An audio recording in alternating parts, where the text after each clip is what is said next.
Hey y'all, can I encourage us really quickly? So I'm coming from Exodus chapter 8. I'm going to read verse 8.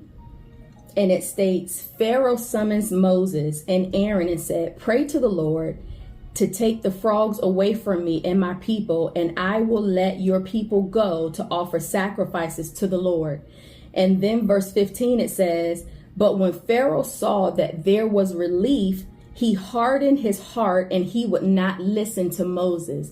So basically, Pharaoh saw that God had sent this plague of frogs, and he realized that these frogs were everywhere. He began to cry out to Moses and Aaron and ask their God if he would bring relief to his land and bring relief to his people. And the Bible says in verse 10, Moses replied, it will be as you say, so that you may know that there is no one like the Lord our God. But again, in verse 15, it says, as soon as Pharaoh saw the relief, Pharaoh hardened his heart again. Listen, this is just like us. We ask God, Father, if you would just deliver me from this situation. Father, if you would just open the door for me this time. Father, if you would just remove me from this circumstance this time.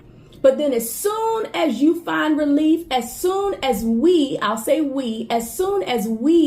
relief, we go right back to the hardened heart. So I want us to know God knows the sincerity of your heart. He knows if your heart is genuine. And oftentimes this is the reason why the door doesn't open. Because even though you're crying out for relief, the Lord knows you're going to go right back to the posture in which you were before your cry. I pray that this encourages us to do better. Y'all have a good day.